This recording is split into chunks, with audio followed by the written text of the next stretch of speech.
Well, to everyone joining, good morning. Les personnes qui nous rejoignent, bonjour, bon après-midi ou bonne soirée pour la dernière fois. Je m'appelle Ryan Kennedy du GCNF. Je serai votre monsieur loyal virtuel pour la session de fermeture de ce 22e Forum mondial annuel sur la nutrition des enfants, qui est cette fois diffusé en tant que conférence virtuelle pour la première fois de son histoire. Comme vous le savez, bien sûr, pour tous les participants qui nous rejoignent lors de cette session sera diffusée en plusieurs langages, en plusieurs langues. Il y aura une traduction instantanée en français et en espagnol. Si vous souhaitez accéder à ces canaux, n'hésitez pas à aller en bas de votre application Zoom et de changer le canal audio. Donc, dans l'agenda d'aujourd'hui, bien sûr, il va y avoir des notes de fermeture, des vidéos, aussi qu'une espèce de visite virtuelle d'une école, avec aussi une opportunité pour nous tous de procéder donc à la lecture formelle du communiqué 2020. Lors de cet événement virtuel, on a vu bien sûr qu'il y avait de nombreuses personnes qui travaillaient derrière la caméra et devant lors des différentes sessions. Il y a beaucoup de personnes qui ont travaillé à cet événement. Donc, c'est pour cela que je souhaiterais commencer cette session avec une petite note d'ouverture afin de vous guider pour le futur de cet agenda.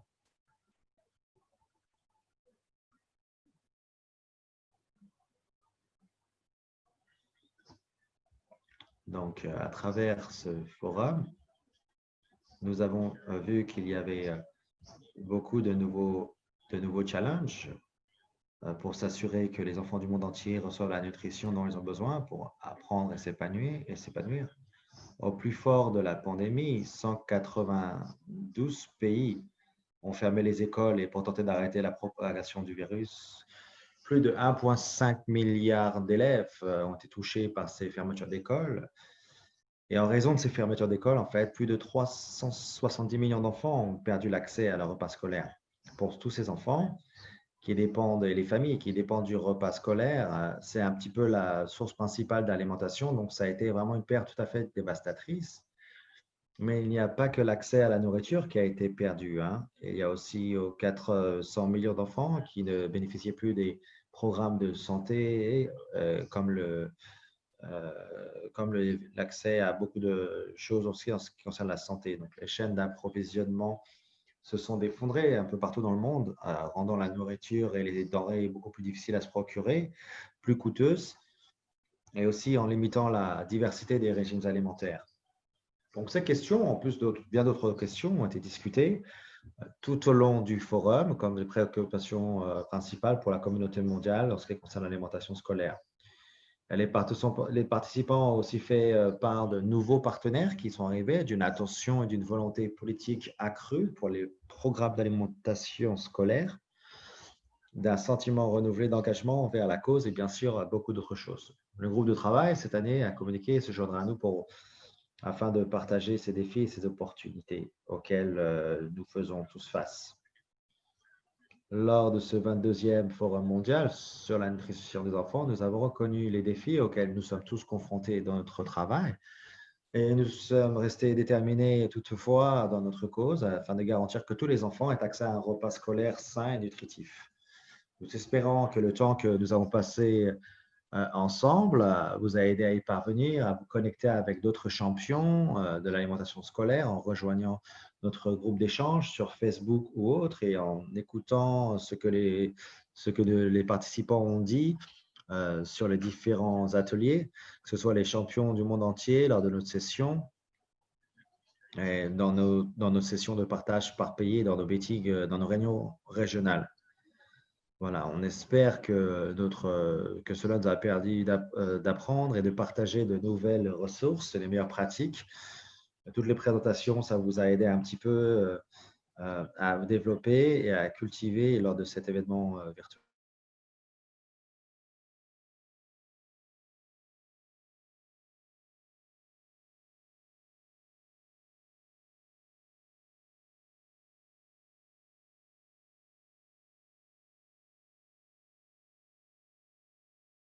Alors, des précédents forums. Pour ceux qui nous sont rejoints dans le passé, c'est bien que les participants recevront donc une clé USB avec du matériel que vous pourrez emmener chez vous, rapporter dans vos communautés et utiliser dans votre efforts pour implémenter de nouvelles stratégies dont vous pourriez avoir besoin. Donc, bien sûr, la même chose sera mise à disposition cette année sur le site web du JCNF, en fait. Lors des différentes choses qui ont été présentées lors de ce forum virtuel seront aussi disponibles. Et donc, ces ressources seront disponibles, accessibles et disponibles facilement. Hein. Et aussi que s'assurer que ce soit partagé le plus possible. N'hésitez pas à partager ces ressources avec vos amis, vos communautés et vos collègues. Nous espérons que ce temps passé ensemble vous a permis de voir ce qui se passe un petit peu dans le monde en matière d'alimentation scolaire. Au printemps prochain, le GCNF lancera les résultats de son enquête mondiale 2019 afin de continuer à mieux comprendre comment la crise a affecté les programmes scolaires et l'accès à la nutrition des enfants. Et nous espérons aussi que cet événement vous a encouragé à apprendre quelque chose de nouveau et à voir un petit peu comment les pays pouvaient répondre à la crise de pandémie de COVID-19. Et bien sûr, on espère par-dessus tout que notre temps passé ensemble vous encourage à renforcer les systèmes scolaires que vous souhaitez voir dans le futur. Donc, le GCNF est prêt à vous aider pour construire ce nouveau monde d'alimentation scolaire qui sera équitable, inclusif et qui sera durable. Bien sûr, on aimerait aussi avoir de vos nouvelles. Comment on peut renforcer ce type d'événements, comment on peut les rendre encore meilleurs. Donc, n'hésitez pas à nous parler de votre expérience en fonction de vos intérêts, de ce que vous souhaitez accomplir et de vos buts respectifs. Donc, il y aura bien sûr une enquête générale de feedback sur cet événement qui vous sera envoyée pour voir quelles sont vos expériences positives et ce qu'on peut faire aussi dans le futur pour améliorer, pour s'assurer que ces événements sont toujours mieux faits et que vous ayez toujours accès aux meilleures ressources dans votre recherche, bien sûr, pour améliorer les repas scolaires. Je souhaiterais aussi prendre un moment pour remercier tout particulièrement les participants et tous nos amis qui ont soutenu notre travail. Comme il est souvent dit, ce type de travail, ça ne peut pas être réalisé tout seul. Et l'effort que vous avez mis, votre contribution pour ce forum montre vraiment que c'est le cas. Bien sûr, ce n'est pas possible pour moi de remercier chaque personne individuellement, mais je vais quand même essayer toutefois. À tous nos merveilleux présentateurs, nos modérateurs et les autres en session qui ont consacré leur temps et leurs ressources à cet événement. Nous vous remercions. À nos généreux donateurs, plus d'une centaine de donateurs qui ont fait des contributions financières pour soutenir le forum cette année, qui nous ont aidés à mettre sur pied ce type d'événement pour le moment et aussi dans le futur, à le rendre accessible. À tout notre réseau du GCNF et à nos donateurs individuels qui nous supportent tout au long de l'année. Nous vous remercions. À tout le personnel, les amis du GCNF et les collègues qui ont assuré le bon déroulement de cet événement. Dans notre équipe, il y a Sissi, Sage, Sigio, Samantha, Alice, Julian et tellement d'autres qui ont vraiment travaillé d'arrache-pied pour pouvoir mettre sur pied ces sessions et s'assurer que chaque session se passe bien. Nous vous remercions. Et bien sûr, la chose la plus importante, à vous tous ici présents. Un événement de ce type ne peut pas être un événement si personne n'est là.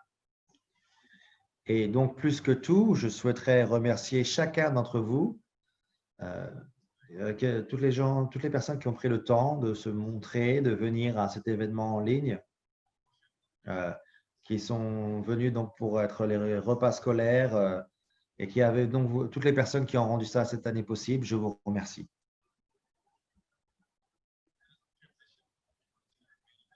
Maintenant, donc, on va continuer sur la suite de l'agenda pour cette cérémonie de clôture. Je souhaiterais mentionner que dans les forums précédents, le point culminant de l'événement a toujours été la journée où on visite les écoles. Donc voilà, c'est une occasion d'aller sur le terrain et de voir ce qui se passe un petit peu dans les programmes d'alimentation scolaire, dans un nouveau pays, dans un nouveau contexte, avec aussi beaucoup d'opportunités et de possibilités d'apprendre et d'être inspiré. Rien ne remplace la possibilité de voir les écoles et les programmes les uns des autres. Et lors de la séquence de clôture d'aujourd'hui, on va essayer de faire quelque chose qui s'approche. Donc, on va vous montrer quelques visites virtuelles d'écoles et on va aussi vous donner l'opportunité de voir des exemples des programmes alimentaires dans les écoles et le type de réponse qui a été apporté pendant l'année écoulée. Nous, on va d'abord rendre une visite à la République dominicaine.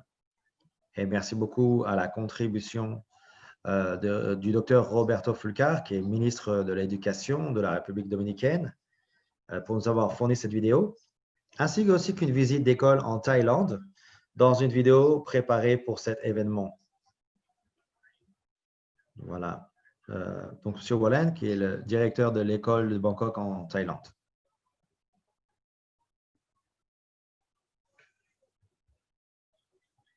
Avec donc ces vidéos, nous allons aussi, comme je vous l'ai dit, donc écouter le communiqué final de cette année.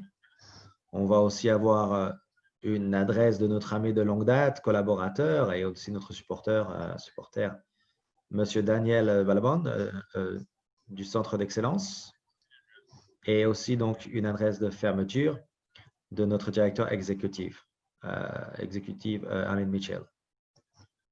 Et ceci étant fait, je souhaiterais tout d'abord vous emmener en République dominicaine pour une petite visite d'école qui sera présentée en espagnol avec des sous-titres en anglais.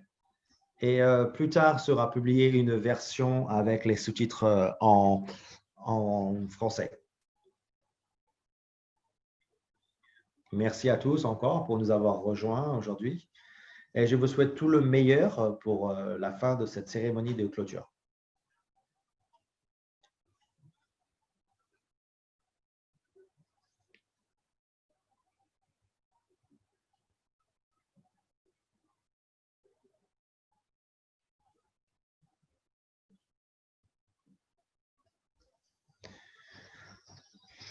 Le bien-être de nos étudiants est primordial pour l'initiative au changement menée par son Excellence le Président Louis Abinader. Al-Enabi, donc c'est une organisation décentralisée qui fait partie du ministère de l'Éducation et qui est mise en place pour promouvoir les transports, la nutrition à l'école et les services de santé, le soutien à l'accès aux uniformes et aux fournitures scolaires, les clubs scientifiques, technologiques et artistiques, les bourses et les échanges scolaires, le travail rémunéré pendant les vacances et pour la représentation au gouvernement des étudiants du secteur public au niveau national. Actuellement, 100% des enfants du système éducatif public dominicain bénéficient de l'INABI. Cela comprend plus de 4,4 millions de repas distribués tous les jours lors de l'année scolaire. Environ 75% de nos étudiants suivent des journées d'écoles intensives et reçoivent le petit déjeuner, le déjeuner et le dîner et rentrent chez eux en ayant reçu 70% des apports nutritionnels quotidiens. Il existe aussi des programmes de santé et de services aux élèves. Ainsi, nous aidons à améliorer la santé des étudiants, ce qui a des répercussions sur l'économie du foyer et la relance des micros et des petites et des moyennes entreprises de notre pays. Avec les programmes préventifs de santé dentaire, auditif et visuelle, nous impactons la qualité de la scolarisation de nos enfants et des adolescents. Nous avons éradiqué les problèmes dentaires de nos étudiants. Nous réduisons les problèmes de vue avec des examens, des chirurgies et nous fournissons aussi des lunettes. Chaque année, nous déparasitons 100% de nos étudiants au niveau national. Pour la santé auditive, nous avons des équipements technologiques avancés pour éradiquer les défauts auditifs de nos étudiants. Donc, grâce au service scolaire, nous délivrons des kits de fourniture scolaire composés d'un pantalon, d'un polo, d'une paire de chaussures, de chaussettes et d'un cartable équipé pour que nos élèves aient le nécessaire pour aller à l'école. Pour cette année scolaire, nous fournissons à peu près 750 000 kits de fournitures scolaires pour tout le pays. Selon une carte d'extrême pauvreté dans les zones les plus vulnérables, les étudiants reçoivent 100% des fournitures. Les fournitures livrées sont 100% fabriquées par et pour les Dominicains. Cette année, l'institution a un budget de plus de 23 millions de pesos, soit à peu près plus de 400 millions de dollars pour les étudiants dominicains, la tranquillité de leurs parents et le regain de l'économie du pays. Oui, l'économie du pays. Autour de 80% des fournisseurs de l'INABI sont des PME ou des MPME.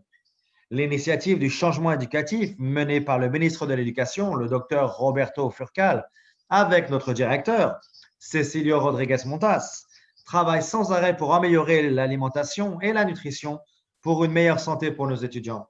Et surtout, l'initiative de changement a amélioré le bien-être du pays.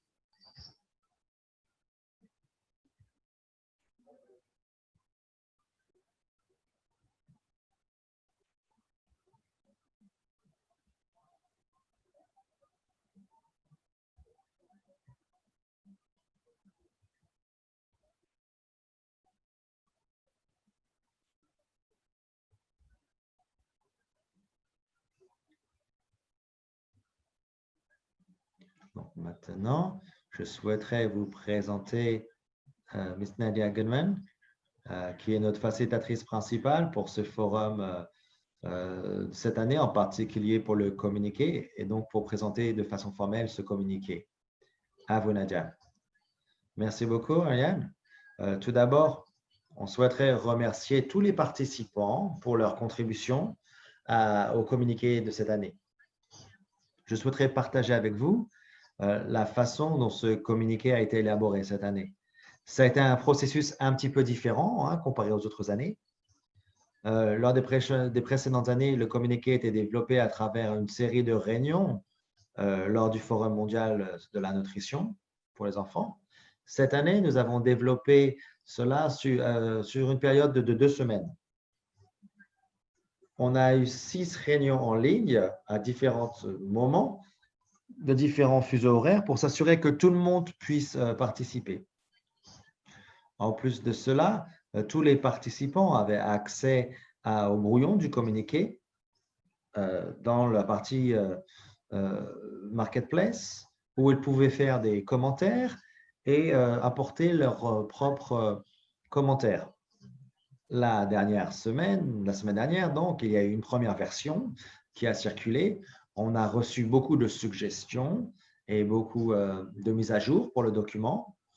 Donc, ça nous a permis d'améliorer le document et on vous remercie pour ça. Voilà. Pour la lecture donc, de ce communiqué, je souhaiterais inviter 3 participants de ce forum. Tout d'abord, Yasmine Wakimoto,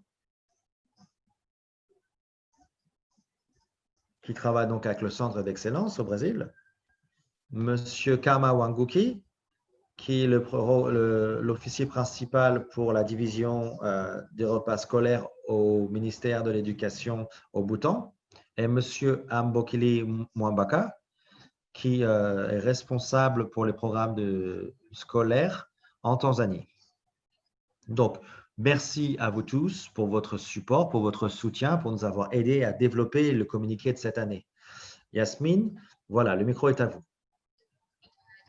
Merci beaucoup, Nadia. Donc, chers collègues, le 22e Forum mondial sur la nutrition des enfants a été organisé pour la Fondation globale pour la nutrition. À la lumière de la pandémie de COVID-19, le forum s'est déroulé de façon virtuelle.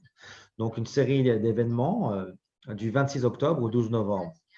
Le forum a rassemblé 624 participants, 350 femmes, représentant 35 pays, dont des hauts fonctionnaires gouvernementaux, différents gouvernements, donateurs, le secteur privé aussi, les ONG et les institutions, les médias.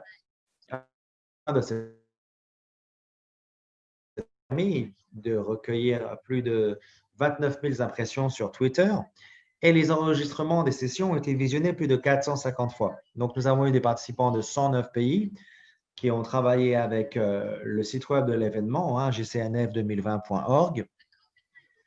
La pandémie de COVID-19 est en train de changer le monde des programmes d'alimentation scolaire. Au plus fort de la première crise, environ 1,6 milliard d'enfants ont été touchés par les fermetures d'écoles et près de 370 millions d'enfants manquaient leur repas scolaire quotidien sur lesquels ils comptaient pour apprendre et se développer. Le 22e forum, donc ce communiqué se concentre sur les opportunités qui sont apparues lors de cette phase. La pandémie de COVID-19 aura des répercussions durables et a déjà démontré l'efficacité et l'importance des stratégies pour faire face aux urgences mondiales et d'autres types qui peuvent avoir des implications pour les programmes de nutrition et de santé à l'école où les programmes d'alimentation jouent un rôle primordial. Le 22e Forum mondial sur la nutrition des enfants reconnaît l'impact du COVID-19 sur la fermeture d'écoles et sur les programmes d'alimentation scolaire, ainsi que le dévouement des partenaires pour répondre aux besoins alimentaires et nutritionnels des enfants. En outre, dans le forum, on recommande la possibilité pour répondre aux besoins actuels et futurs. Donc, les programmes d'alimentation scolaire catalysent l'engagement des parties prenantes et des gouvernements et les organisations internationales aux partenaires du secteur privé et la société publique. En outre, les programmes d'alimentation scolaire sont une voie d'accès à des interventions complémentaires, par exemple les services de santé et de nutrition dans les écoles pour l'alphabétisation, l'éducation, la protection sociale, le WASH aussi. Donc, l'engagement des parties prenantes et les interventions complémentaires doivent être mises en place afin d'atténuer les vulnérabilités de COVID-19 en matière de santé, d'alimentation et de nutrition, ainsi que les situations d'urgence futures qui pourraient avoir des répercussions. Deuxièmement, le cadre juridique permettant au gouvernement de diriger les interventions d'urgence et de donner des moyens de le faire. Les politiques gouvernementales, les cadres juridiques, les orientations opérationnelles, la planification globale du système, ainsi que les messages à venir pour les communautés locales et pour les gouvernements locaux sont critiques. Donc, troisièmement, les partenariats multisectoriels, les voix et les personnes d'influence sont essentiels pour l'investissement dans les programmes d'alimentation scolaire. Les partenariats avec les gouvernements et les autres parties prenantes ont été renforcés et de nouveaux partenaires ou de nouveaux champions sont apparus dans les différentes communautés, que ce soit au niveau local, national, régional, international, en faisant participer toutes les parties, tous les acteurs et les nouveaux acteurs dans le processus. Donc, quatrièmement, les programmes d'alimentation scolaire sont adaptables. Il faut toujours qu'ils soient novateurs et importants, qu'ils s'adaptent à l'évolution des circonstances pour que les enfants puissent toujours recevoir la nutrition nécessaire. Donc, ces caractéristiques doivent être encouragées pour faire face à cette pandémie. Il faut aussi qu'il y ait des systèmes pour la collecte de données et d'informations en temps réel. On voit que la pandémie a nécessité la collecte et l'analyse de données en temps réel, le partage de connaissances et une utilisation plus large de l'utilisation technologique, par exemple les téléphones mobiles, les tableaux de bord en direct, les dashboards, les réunions virtuelles, l'apprentissage en ligne. Donc, voilà, tous ces outils et ces approches qui nous permettent vraiment d'être adaptés, de s'adapter à l'avenir. La flexibilité, sixièmement, la flexibilité des gouvernements et des donateurs réduit le risque de laisser les enfants sans aller à l'école. Les gouvernements ainsi que la flexibilité des donateurs est très importante pour l'alimentation. C'est très important de savoir où sont les familles et où sont les enfants lors de la pandémie. Il faut avoir des approches très flexibles en matière de financement et de mise en œuvre qui permettent de tirer des enseignements et d'établir une feuille de route pour les urgences. Il faut qu'il y ait un engagement formel profond des familles qui renforce l'impact sur l'éducation. Il faut renforcer les différents partenariats pour les acteurs de l'alimentation scolaire qui devraient s'appuyer sur les liens familiaux encore plus forts pour soutenir les réalisations en matière d'éducation et de nutrition. 8, les pays partenaires ont fait preuve de souplesse pour répondre aux besoins nutritionnels des enfants et des familles. On peut voir que la pandémie a nécessité des modalités alternatives d'alimentation scolaire, par exemple les rations apportées à la maison, les bons, les paniers de nourriture, les transferts d'argent. Et pour certains pays, il y a eu d'autres mécanismes qui ont été, ça a été leur toute première expérience pour ces approches et ça a nécessité donc une adaptation tout à fait rapide. Tout d'abord, l'importance du soutien et du développement du système des travailleurs de première ligne pour promouvoir la santé et la sécurité, la formation et le renforcement des capacités des travailleurs de première ligne et le renforcement des systèmes pour pouvoir garantir le travail. Et pour les différents ensembles. Dixièmement, il est très important donc qu'il y ait des systèmes locaux pour la nourriture. La nourriture est quelque chose de tout à fait important pour répondre à la pandémie. Il est clair, bien sûr, il faut mettre tous les efforts pour renforcer.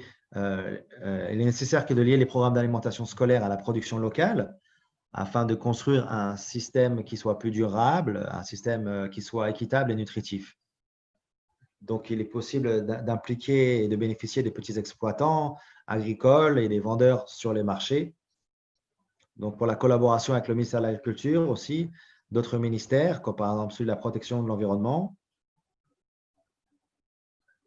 Donc, onzièmement, les chaînes d'approvisionnement locales et nationales permettent un approvisionnement alimentaire sûr, cohérent et accessible dans des périodes de crise en manque de stabilité. Pendant la pandémie, les pays ont connu des problèmes de chaîne d'approvisionnement, des perturbations et des difficultés rencontrées. Il a fallu trouver des moyens adéquats pour distribuer les aliments frais. Travailler aussi avec les autorités locales, les chaînes d'approvisionnement nationales donc ont dû pivoter pour réagir plus rapidement aux urgences et répondre aux besoins en matière d'alimentation, de nutrition et de données. Les chaînes d'approvisionnement nationales, bien sûr, et internationales soutiennent la nutrition et les économies locales. Deuxièmement, les programmes d'alimentation scolaire centrés sur la nutrition peuvent réduire les vulnérabilités sanitaires et les systèmes immunitaires. Donc, il est important que l'alimentation scolaire, en raison des liens entre la malnutrition et le système immunitaire, les maladies non transmissibles, et les vulnérabilités du Covid-19. Donc, c'est vraiment l'événement central de la conception des programmes d'alimentation scolaire à venir en prenant en compte le lieu, la population, les aliments disponibles au niveau local. Ensuite, l'achat local d'aliments à forte teneur en nutriments pour soutenir la priorité en matière de nutrition. Les éléments biofortifiés et fortifiés doivent être intégrés. Les meilleures pratiques pour la santé et l'hygiène, pour la diversité alimentaire, c'est aussi important en termes d'intervention pour pouvoir soutenir ce qui doit être appliqué, soutenir les objectifs en matière de nutrition. Les personnes aussi qui travaillent dans le domaine de l'alimentation scolaire, les cuisiniers, mais pas seulement, aussi les personnes qui s'occupent de la livraison. Donc, c'est très important pour pouvoir apporter une bonne éducation nutritionnelle de première ligne. 13e, les programmes alimentaires scolaires reflètent les contextes et les préférences locales. Les programmes alimentaires scolaires doivent être conçus en fonction du contexte, les zones rurales et urbaines, lors de l'adaptation pour pouvoir répondre aux situations d'urgence et aux chocs, aux différences complexités aussi. Cela doit être pris en compte. 14e, le soutien des partenaires du secteur privé qui ont la capacité de répondre doivent être bien sûr encouragés.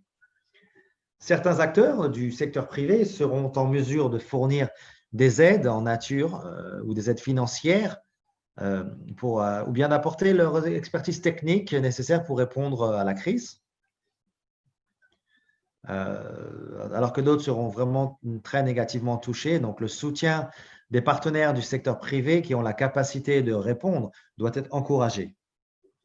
15e, la coopération de l'axe sud-sud favorise le partage de connaissances. L'action et l'investissement à grande échelle. La coopération Sud-Sud est un moyen efficace de renforcer les programmes d'alimentation scolaire, les relations qui existent et bien sûr les meilleures pratiques, les leçons apprises et les stratégies partagées entre le Sud et le Sud. Donc, ça jette les bases de l'apprentissage un petit peu pendant la lutte contre le Covid-19. En plus de cela, les participants du forum recommandent une démonstration visible de la volonté politique et du leadership des gouvernements selon les besoins pour assurer la sécurité alimentaire et nutritionnelle de tous les enfants pour une alimentation scolaire intégrée et durable. La cohérence aussi des politiques nationales de l'allocation des ressources intérieures. Les gouvernements devraient développer l'investissement et la couverture, par exemple la mise en œuvre de programmes de repas scolaires universels dans le cadre de la lutte contre le Covid-19 en utilisant une approche fondée sur les preuves et les données probables et probantes pour améliorer la conception et mise en œuvre des programmes. Donc aussi les différents mécanismes multisectoriels. Les gouvernements devraient encourager et soutenir la coopération multisectorielle et intergouvernementale pour les mécanismes de mise en œuvre. Les investissements de donateurs étrangers ainsi que l'assistance technique, la communauté de l'alimentation scolaire lance un appel à l'action pour l'aide aux donateurs car la crise menace d'éliminer les progrès réalisés au cours de la dernière décennie dans les domaines de l'éducation et de la nutrition. Un financement flexible et une adaptation rapide des programmes, les donateurs et les gouvernements doivent continuer à être flexibles et de soutenir une plus grande adaptation locale afin que les responsables de la mise en œuvre et des programmes puissent travailler de façon plus efficace. Aussi, la planification concernant la réouverture des écoles. Les gouvernements devraient utiliser l'alimentation scolaire comme stratégie pour ramener les enfants à l'école. Lorsque les écoles se préparent à rouvrir aux élèves, les gouvernements donc, devraient avoir des procédures simples, des stratégies parentales et des lignes directrices pour faciliter un petit peu les inquiétudes des élèves et de s'assurer que les tuteurs peuvent retourner à l'école. Le partage des systèmes de connaissances sur l'alimentation scolaire, ainsi que les données et de différentes données, au point de vue ça devrait être fait au point de vue des NGO, du secteur privé aussi et de tous les autres acteurs. Et aussi pouvoir analyser pourquoi certaines choses n'ont pas fonctionné dans le passé, partager vos connaissances et les différentes initiatives lors des différentes publications conjointes pour cet aspect. Aussi, des conversations entre les différentes écoles et les différentes parties prenantes doivent être bien sûr encouragées à travers toute l'année. Des plateformes digitales, des plateformes numériques doivent être utilisées pour gérer et partager les ressources d'alimentation scolaire.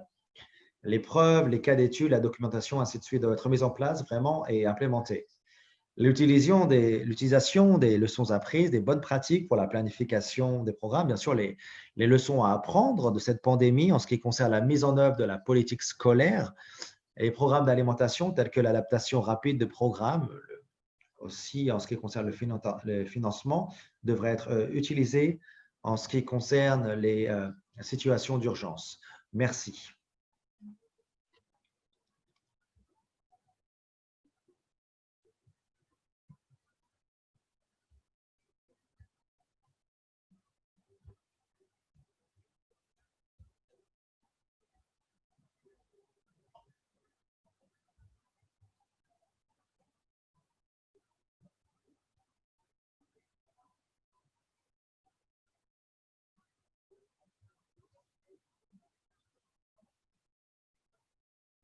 Merci beaucoup, Yasmine, Kama, Amokele, Nadia.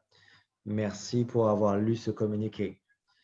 Pas seulement pour votre travail sans relâche lors de ce forum, pour avoir pu mettre ensemble ce document important, mais aussi pour nous avoir aidés lors de cette cérémonie de clôture, afin de pouvoir le lire, ce communiqué à nos participants.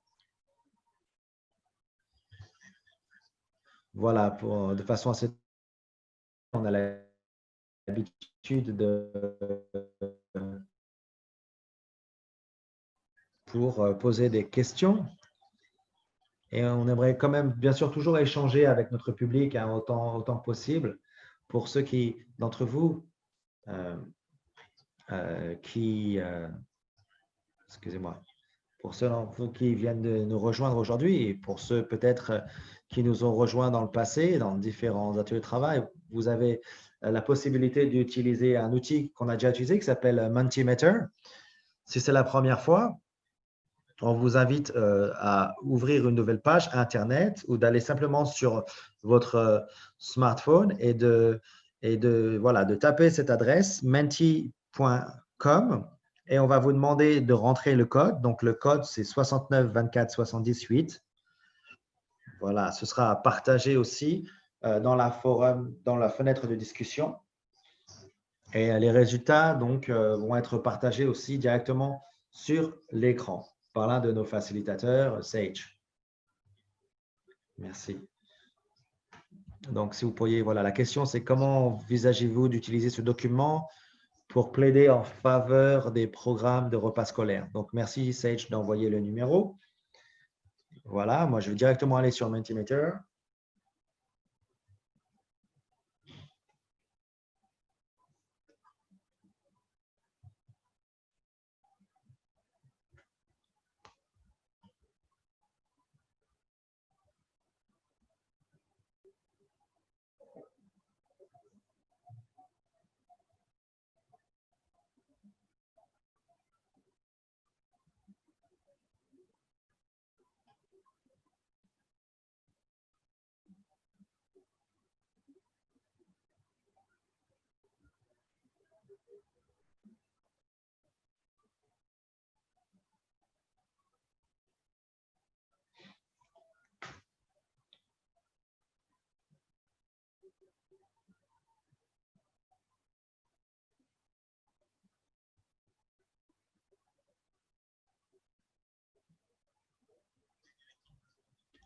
Voilà, on va continuer à garder cela ouvert un petit peu plus longtemps.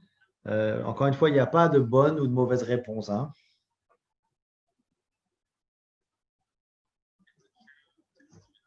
Donc, vraiment, voilà, c'est un peu une façon de synthétiser un petit peu tout le travail qui a été fait par les participants. Voilà, et pour notre communauté globale, hein. L'un des messages qui est partagé avec nous aujourd'hui, c'est par certains de nos panélistes aussi, c'est que le plaidoyer, c'est vraiment comprendre le message que nos partenaires ont besoin d'entendre et de transformer le message que l'on a en le message qu'ils ont besoin d'entendre. Donc voilà, ce communiqué peut vraiment servir en tant qu'outil pour discuter avec les gouvernements locaux, les partenaires locaux, établir des partenariats avec le privé aussi. C'est un outil aussi pour l'éducation, pour le plaidoyer, la promotion, la sensibilisation. Et voilà, donc voilà, ça peut être partagé avec n'importe qui, même avec les donateurs. C'est un outil de planification. On peut aussi utiliser ça pour les parents et collaborer ensemble. Donc, merci beaucoup à vous tous de vous être livrés à cet exercice. Ça veut dire beaucoup pour nous. Voilà. Pour d'autres renseignements sur le communiqué, on va partager avec vous après cet événement donc d'autres études auxquelles vous pourrez bien sûr répondre. Maintenant, avant d'aller à la dernière partie de notre cérémonie de clôture, comme je vous l'ai dit, on a une visite d'école, donc nous allons voyager en Thaïlande.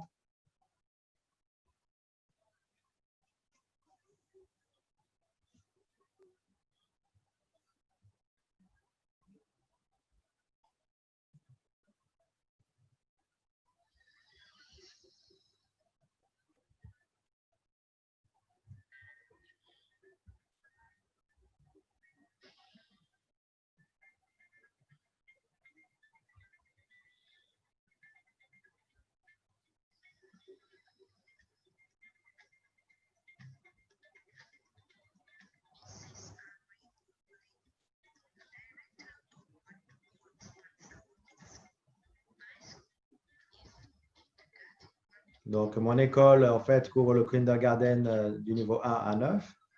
On peut voir ici que les professeurs prennent la température pour tous les enfants qui rentrent dans l'école.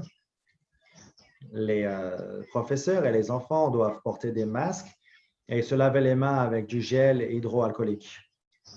Lorsqu'ils sont dans l'école, dans la classe, la distanciation sociale est pratiquée à peu près entre 1 et 2 mètres. Les enfants donc, ne sont pas plus de 20 par classe. Dans les classes, on ouvre toutes les fenêtres afin de pouvoir ventiler les salles de classe autant que possible. Mon école donne aussi des visières pour tous les élèves afin que ça puisse être porté donc, dans les classes. Les élèves donc, doivent laver leurs mains de façon assez fréquente. Et il y a plus d'espace maintenant pour les déjeuners afin de pouvoir les accommoder, respecter la distanciation sociale. Donc, les élèves qui sont entre la classe 7 et 9, eux, ils amènent leur nourriture directement de chez eux. Mon école donne donc des repas, bien sûr, en conformité avec les programmes des écoles thaïlandaises. Donc, il y a bien sûr des cuisiniers qui sont en charge de préparer les repas. La plupart des ingrédients viennent des élèves. Ils cultivent eux-mêmes leurs propres légumes. Aussi, donc, il y a de l'élevage, comme vous pouvez le voir ici avec les poules pour avoir des œufs. On cultive aussi des champignons. Aussi, on élève des poissons-chats et des grenouilles.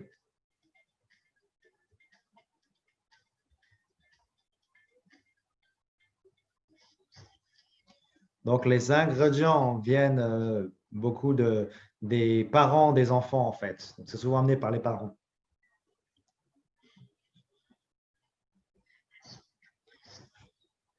Et donc, sont vendus à une coopérative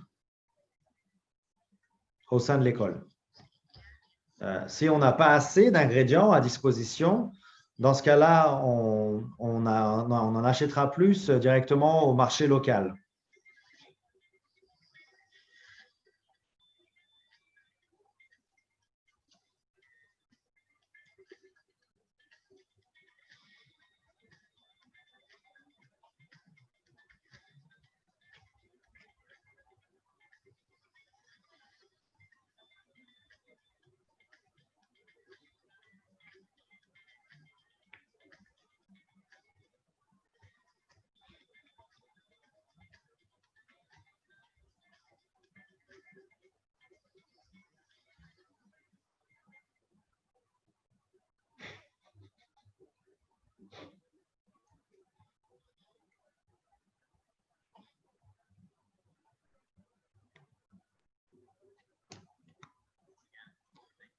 Voilà. Encore une fois, un remercie aux personnes qui ont rendu cette vidéo possible. On espère vraiment que nos participants ont apprécié cette visite virtuelle de l'école. On souhaitait vraiment inclure ça dans la cérémonie de clôture. Voilà, on espère qu'on va pouvoir continuer, bien sûr, à vous montrer d'autres vidéos après la fermeture de ce forum. Voilà, vous allez pouvoir revoir encore tout ce contenu et vous allez pouvoir revoir beaucoup de présentations de beaucoup de pays à travers la planète. Donc voilà, merci encore une fois de nous avoir rejoints. Maintenant, avant d'entrer dans notre dernière partie de cette clôture, donc voilà, encore c'est une chose qui est faite traditionnellement. C'est d'habitude à ce moment-là que les officiers gouvernementaux viennent pour faire leurs remarques de fermeture, voir ceux qui sont retenus de ce forum.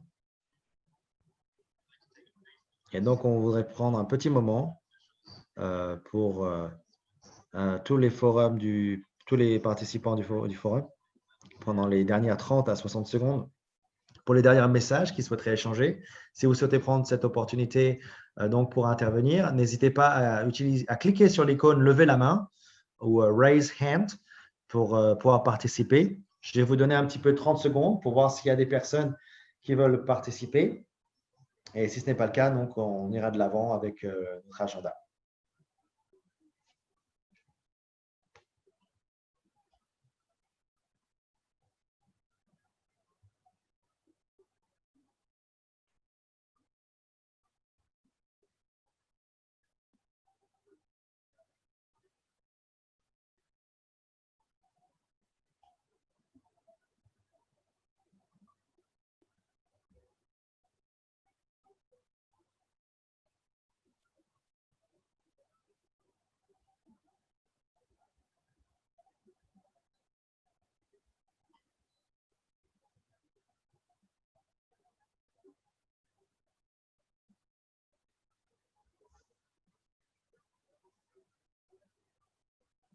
Très bien. Donc voilà, c'est dans ces moments où ça nous manque un petit peu d'être sur la scène et de pouvoir vous regarder droit dans les yeux et qu'on soit tous dans la même pièce. C'est ça qui manque un petit peu. Mais voilà, vu que personne ne prend la parole, encore, on vous encourage à vraiment échanger tout ce que vous souhaitez. Il y aura encore beaucoup de choses qui vous seront données après cet événement. Donc, n'hésitez pas à suivre notre page internet, jcnf.org, afin qu'on puisse vous redistribuer tout le contenu qui a été disséminé pendant ces 2 dernières semaines. Et il y aura encore du contenu qui sera produit.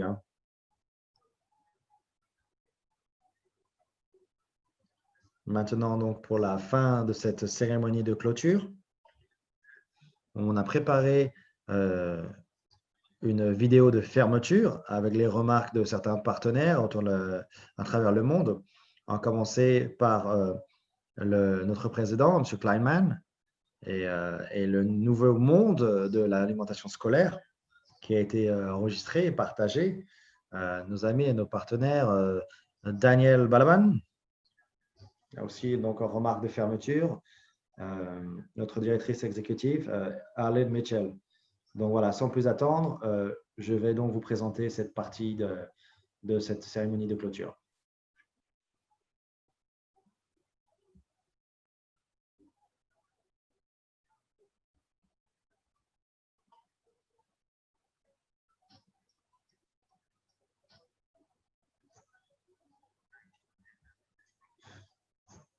Donc, comme nous le savons, cette pandémie a eu un impact sur les programmes alimentaires dans les écoles. Cette crise mondiale vraiment nous apporte de nouveaux défis afin de s'assurer que les enfants ont bien les aliments dont ils ont besoin pour se développer. Les enfants vulnérables n'ont plus accès au repas. La faim des enfants atteint des niveaux qu'on n'a pas vus. Les effets de cette pandémie seront sentis par les générations à venir.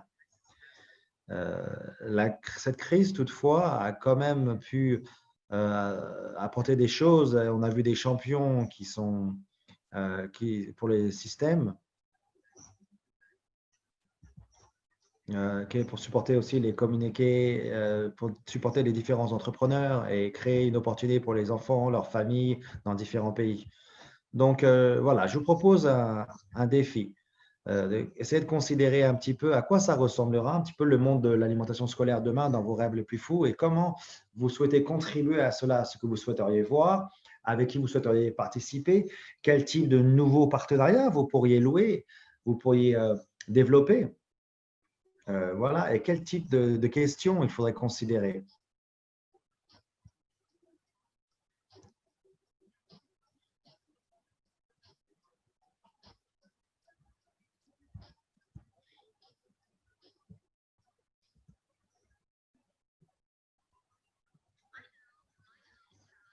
Je sais que vraiment, moi, mon espoir pour les enfants, c'est qu'ils puissent vraiment se développer. Et ça, c'est l'espoir pour toutes les personnes qui ont des enfants. Mais les systèmes scolaires ne sont pas toujours faits de façon à ce que tout le monde puisse avoir accès aux mêmes bénéfices. Donc, la pandémie nous a montré des fois que ça pouvait avoir un impact très fort sur les communautés les plus vulnérables. Donc, j'espère que nous, en communauté, entendu les sirènes du changement. Il faut qu'il y ait une action collective, des gouvernements, des fermiers et des personnes de tous les différents acteurs pour remettre l'alimentation au centre de l'équation, hein. Pour que tous les enfants puissent avoir accès à de la bonne nourriture à l'école. En particulier, voilà, il faut vraiment pour l'agriculture qu'on puisse produire plus de nourriture et de la nourriture de meilleure qualité. Il faut vraiment qu'il y ait une communauté qui soit active et qui fasse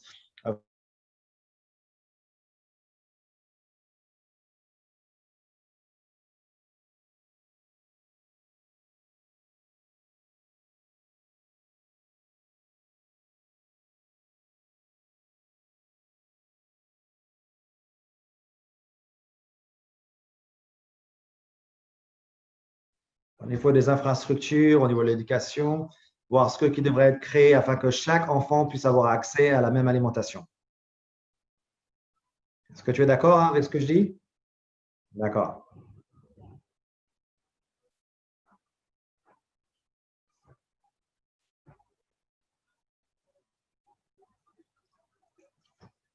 Merci beaucoup pour m'avoir invité à faire partie de ce défi. Ce que je voudrais voir, c'est vraiment un résultat très positif pour les programmes d'alimentation scolaire après la pandémie de COVID-19. Je veux voir plus de professionnels qui ont vraiment la passion d'améliorer la nutrition et d'apporter la meilleure animation, meilleure alimentation. Je voudrais voir aussi moins de bureaucratie euh, où tout ce qui est pas très utile en fait soit remplacé par des recommandations bien plus utiles. Que les gouvernements locaux aussi et les administrations locales des écoles travaillent main dans la main de façon proactive, où les gens puissent communiquer les uns avec les autres facilement et échanger leurs meilleures pratiques et avoir aussi du feedback et des retours rapides. Je voudrais aussi voir des outils numériques comme les médias sociaux utilisés pour la communication entre les pays et les organisations internationales, les différents partenaires, afin que chacun puisse avoir un accès simple et rapide à l'information. Et après la crise du COVID-19, je voudrais voir tous les enfants de retour à l'école en sécurité et je voudrais avoir la même approche pour l'hygiène et pour la sécurité.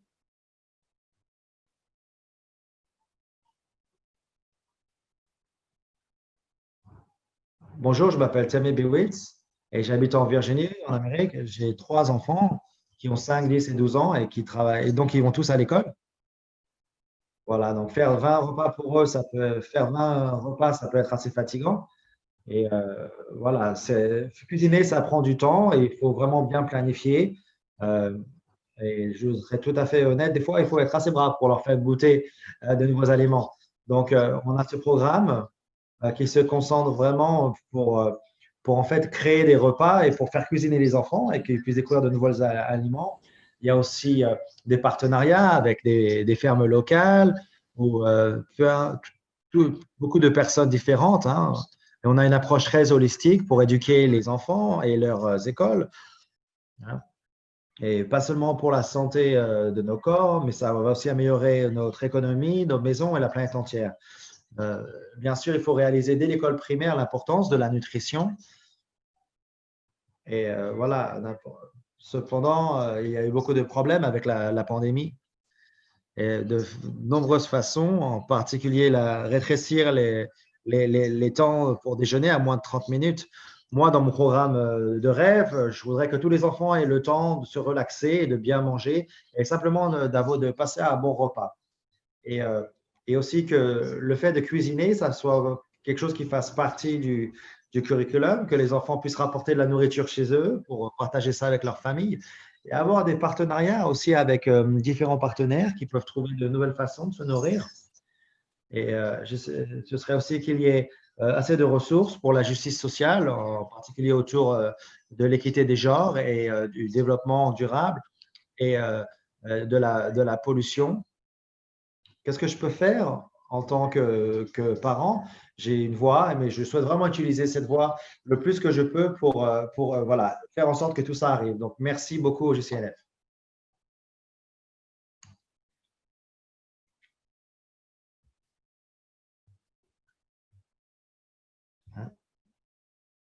Mon père était un professeur et ça, c'était durant la Grande Dépression. Comme on n'avait pas du tout d'argent, donc ils nous envoyaient à l'école même si je n'avais pas d'argent. Très difficile à entendre.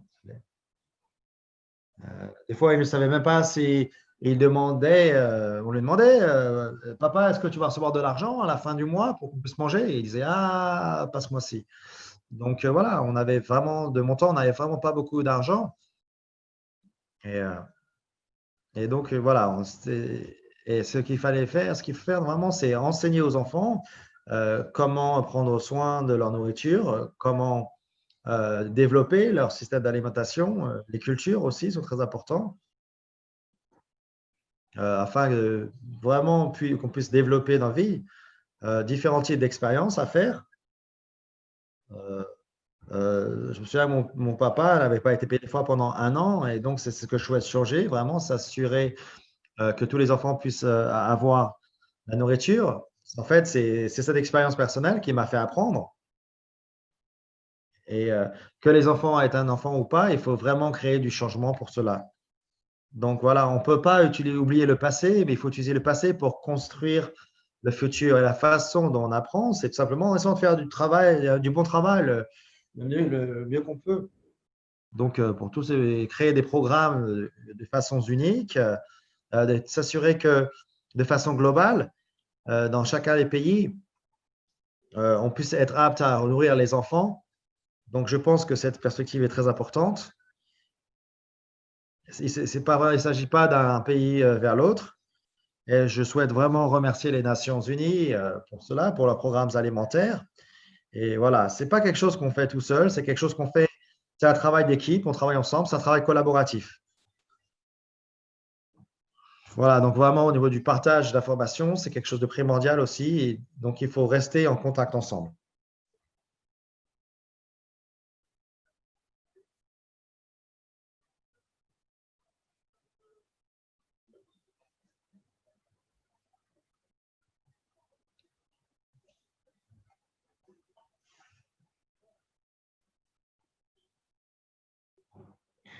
Chers amis, nous arrivons donc à la clôture de ce forum virtuel.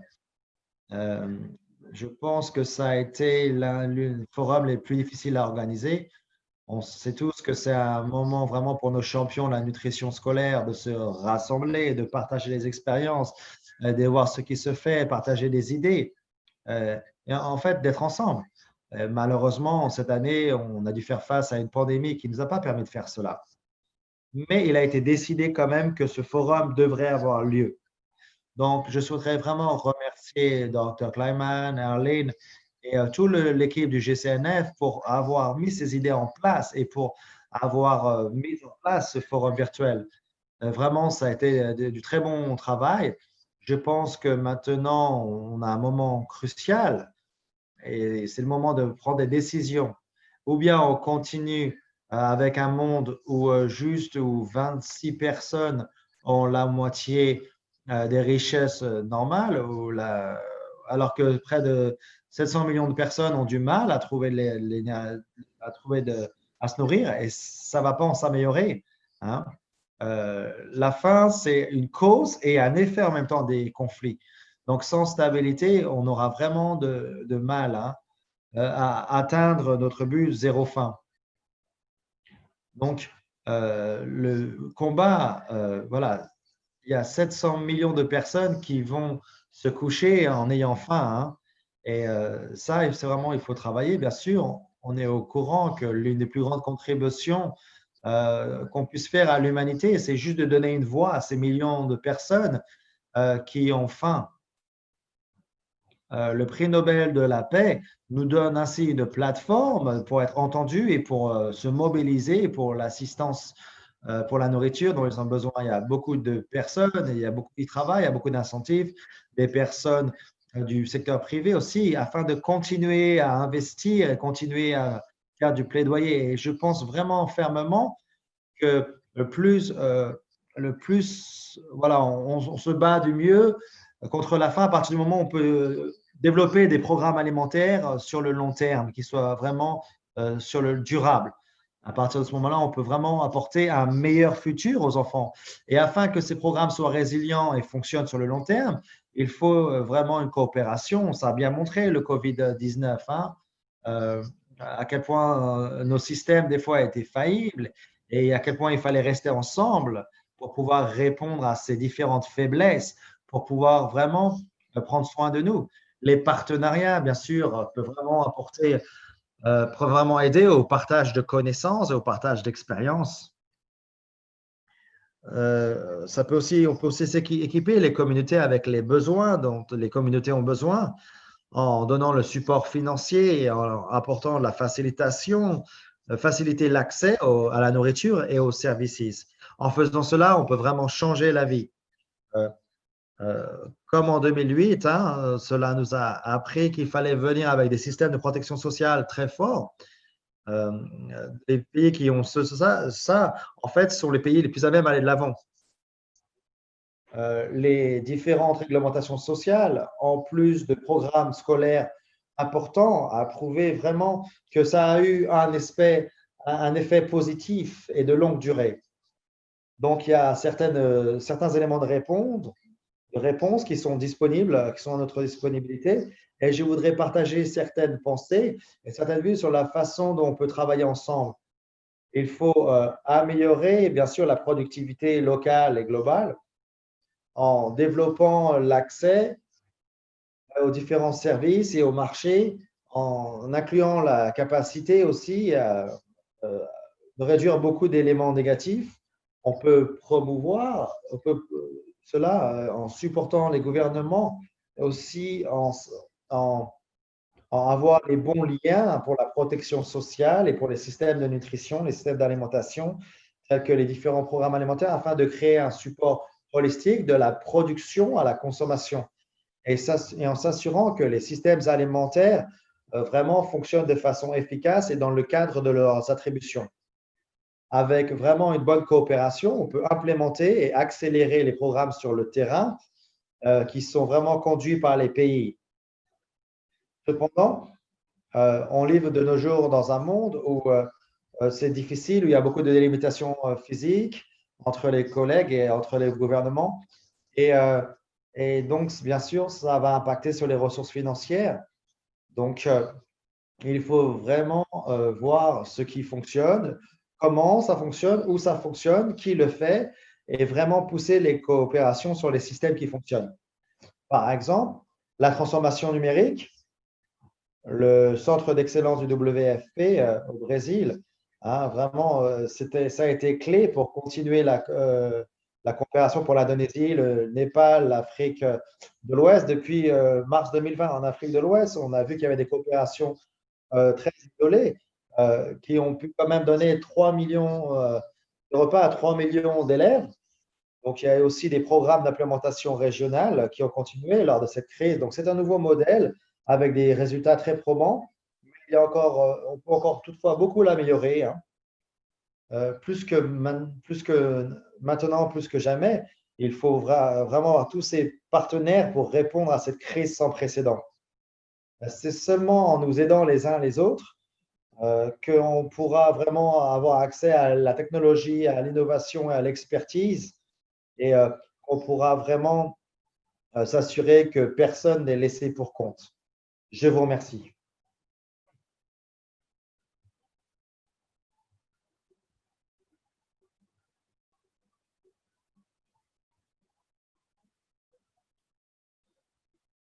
Merci beaucoup pour ces quelques mots. Et maintenant, j'aimerais passer le micro à notre directrice exécutrice, Arlene Mitchell. Le micro est à vous. Merci. Voilà, nous arrivons à la fin de ce 22e forum annuel. Il y a bien sûr beaucoup d'organisations et de personnes à remercier. Il y a beaucoup trop de personnes, bien sûr, ce n'est pas possible de remercier tout le monde, mais je vais quand même essayer. Donc, vraiment, je vais essayer. Voilà, quand je commence ma liste de remerciements, je voudrais d'abord vous remercier sur 5 plans. Tout d'abord, ces 5 choses dans ma liste de remerciements.